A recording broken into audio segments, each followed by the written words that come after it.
এটা আর শেষ হতেছে না, খালি বাড়তেছে পানি, খালি পানি, খালি বাড়তেছে, খালি বাড়তেছে। কালকে 12টা বাজে যে বৃষ্টির নাম, ওই বৃষ্টি এখনো আছে। আমার বাসার ভিতরে হাঁটু পানি, আর অবস্থা তো খুবই সিরিয়াস, সবাই ভোগান্তির মধ্যে আছে। খাবার পানির, টয়লেটের পানি, রুমের ভিতরে পানি, আমরা খাইতে পারতাছি না ঠিক করে। এই সমস্যাগুলো তো গত 10 বছর থেকে দেখছি, কোনো সমস্যার কোনো পথ আসে না।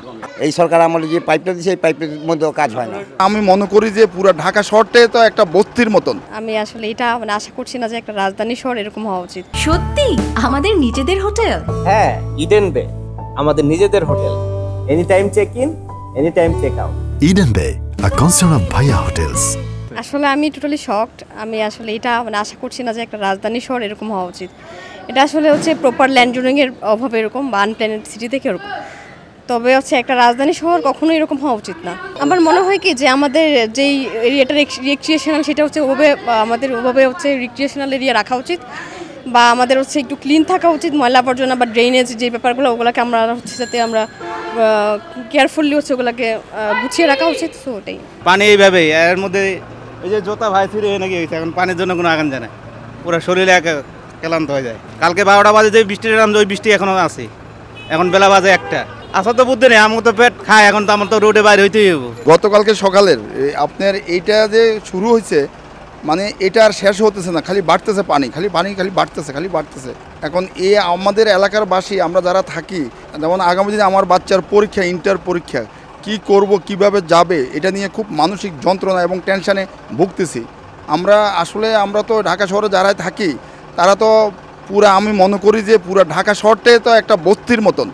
এটার কেউ তো দেখি না, কোনো গাইডিয়ান। এই যে মেয়র তো আইসে একটাবার দেখবে, সিটি কর্পোরেশন কোনো লোককে দেখতেছি না। কালকে তো মনে করেন শুক্রবার ছিল, কালকে তো সরকারি বন্ধ, কিন্তু আজকে তো শনিবার, আজকে থাকার কথা। এদিকে যতগুলো বাসা আছে, আমাদের বাসা এখানে মনে করেন বাসার ভিতরে আমাদের হাঁটু পানি, আমার বাসার ভিতরে হাঁটু পানি, আর অবস্থা তো খুবই সিরিয়াস, সবাই ভোগান্তির মধ্যে আছে। এই পানি যদি এভাবে থাকে, এটা আজকে দিন ছাড়াও 2 দিন থাকবে, মানে 1 সপ্তাহ থাকছে এমন রেকর্ড আছে এখানে। মানে পানি জমে থাকার কারণ হলো, এটা হইলো ডাল, খাজি দেওয়ান ডাল, এই ডালের মধ্যে পানিটা আসে, তারপরে এটা মানে যেখানে যাওয়ার যায়, কিন্তু এখানে জমে থাকে। মেন সমস্যাটা হলো এটা উন্নয়ন করতেছে, কিন্তু এখানের আর উন্নয়ন হচ্ছে না।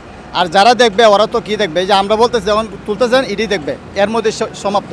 আজ প্রথমত বাসা বাড়ির মোটর নষ্ট হয়ে গেছে, গ্যাসের লাইনের গ্যাস নেই, আর পানি তো সরে না, পানি তো যাওয়ার আমাদের উপায় নেই, একমাত্র বিজি ছাড়া উপায় নেই।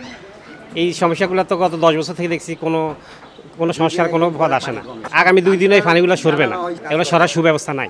এখন বর্তমানে ওই ওয়াসার একটা পাইপ আছে ওখানে মোচড়ে, এই পাইপটার মধ্যে বোতল হাবি জাবি সব আটকায় জায়গা। এর আগে নাসিরুদ্দিন পিন্টুর আমলে যে পাইপটা ছিল, এই পাইপ ফালায় আবার নতুন করে পাইপ দিছে, তারপরেও কাজ হইতেছে না। এই সরকার আমলে যে পাইপটা দিছে এই পাইপের মধ্যেও কাজ হয় না। আমরা ভোগান্তিতে সারা বছরই আছি, কিন্তু এর আগে ভালো পাইপগুলো ফালায় আবার টেন্ডার পাইছে, আবার পাইপ পাল্টানো হয়েছে রোডের, তারপরেও কাজ হইল না। খাবার পানির, টয়লেটের পানি, রুমের ভিতরে পানি, আমরা খাইতে পারতাছি না ঠিক করে। হ্যাঁ, ট্যাঙ্কি তো সবই ডুবাই না, এলাকার প্রত্যেকটা বাড়ির ট্যাঙ্কি ডুবাই না আছে। আর গ্যাস তো মনে করেন আজকে কতদিন ধরে পেরেশানিতে আছেই। সকালে 5টার সময় গ্যাস যায়, রাইতে 8টা 9টা 10টার পরে। এই যে আপনার আমাদের খাওয়া পানির কষ্ট, বাসা বাড়ির পানির কষ্ট, খাওয়া কষ্ট, মানুষ মোটর জ্বলে যেতেছে, মোটর নষ্ট হইতেছে এক বাড়ির। এই যে ট্যাঙ্কি ডুবে গেছে, গ্যাসের লাইনে পানি চলে গেছে, গ্যাস বন্ধ হয়ে গেছে। এই যে আসতে পারি না পানির জন্য, লুঙ্গি ভিজা পুরা।